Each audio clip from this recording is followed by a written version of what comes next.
হচ্ছিল, সেই কারণে যেতে চেয়েছিলাম দুপুরবেলা একটু সূর্য পূজা দেখতে বাবাদের বাড়িতে, কারণ ওইখানেও কীর্তন হচ্ছে আর আসছিল সূর্য পূজা। যেহেতু আমার ছুটি তাই ভেবেছিলাম একটু সূর্য পূজা দেখতে যাবো, তবে বর যেহেতু অনেকটা দেরি করে ফেলেছে দুপুরে আর যাওয়াই হয়নি। কীর্তন যেহেতু শেষ হয়ে গেছে তাই মন্দিরে কিন্তু খিচুড়ি দিচ্ছিল। আমার বর তো ভীষণ ভালোবাসে খিচুড়ি, ছেলে আর বর দুজনে গিয়ে কিন্তু মন্দির থেকে খিচুড়ি নিয়ে এসেছে। যদিও বা সেখানে বসে খাওয়াচ্ছে সবাইকে, আমরা যেহেতু যাবো বাবার বাড়িতে নিয়ে এসে তিনজনে মিলে খেয়েছিলাম। আর আমাদের জানলার পাল্লাটা ভেঙে যাওয়ার পরে থেকে কিন্তু জানলাটা কিন্তু সারা দিন রাত খোলাই থাকে, তাই আজকে মিস্ত্রিকে ডেকে একটু মাপজোক নিয়ে নিয়েছিলাম। কাল এসে নাকি মিস্ত্রি করে দেবে কাজটা। ছেলেকে তো দিকে রেডি করে দিয়েছি, তারপরে তিনজনে চলে গেছিলাম বাবাদের বাড়িতে। তবে বরের গাড়ির চাকায় নাকি একটু হাওয়াটা কম ছিল, তাই মোড়ের মধ্যে নেমে একটু হাওয়া দিচ্ছিল গাড়ির চাকায়। আমি আর ছেলে হাঁটতে হাঁটতে চলে এসেছি বাবাদের বাড়িতে। আর বাবা তো এখানে রুশুকে পটি করতে নিয়ে গেছিল, আর রুশু কিন্তু আমাদের দেখে ভীষণ খুশি। আমার দিদির বাড়ি কিন্তু অনেকটা দূরে হলো, সপ্তাহে কিন্তু অনেক কবারই ওরা আসতে পারে, তবে আমি এত কাছে থেকেও কিন্তু আসতে পারি না। তবে অনেকদিন থেকে দেখা না হলে পেটের মধ্যে জমে থাকে অনেক কথা, সারাদিন কিন্তু একটুখানি সময়ও পাই না ওদেরকে ফোন করার। তাই এসে কিন্তু অনেক গল্প গুজব করলাম। বোন এদিকে পয়লা বৈশাখের জন্য জামা কাপড় কিনে সেগুলোই আমাকে দেখাচ্ছিল, কারণ বোনকে কিন্তু আমি জামা কাপড় কিছুই দেইনি, দিয়েছি শুধু টাকা। সেই টাকায় ও এক সেট জামা কাপড় কিনেছে। যেহেতু আমাদের একটাই ছোট বোন,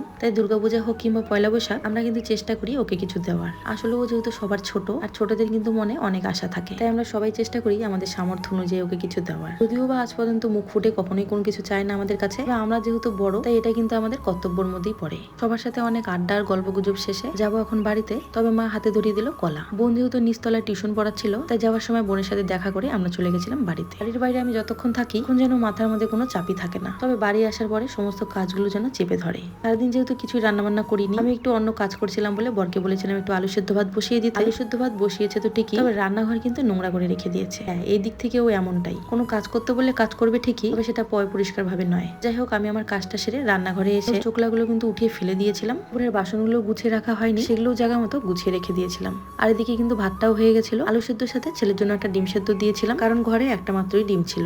আমি তো ডিম খাই না, কারণ আমার ডিমে অ্যালার্জি। তবে বর আর ছেলে কিন্তু দুজনেই ডিম খায়। যেহেতু ফ্রিজ নেই তাই অনেকগুলো ডিম একসঙ্গে আনতে পারি না, যখন ডিম রান্না করি তখন কিনে নিয়ে আসি। আর রাতে যেহেতু একটাই ডিম ছিল, একটা ডিমে শুধুমাত্র সেদ্ধ দিয়ে দিয়েছিলাম। তো চলো আজকের ব্লগটা এখানেই শেষ করছি, দেখা হবে নেক্সট ব্লগে।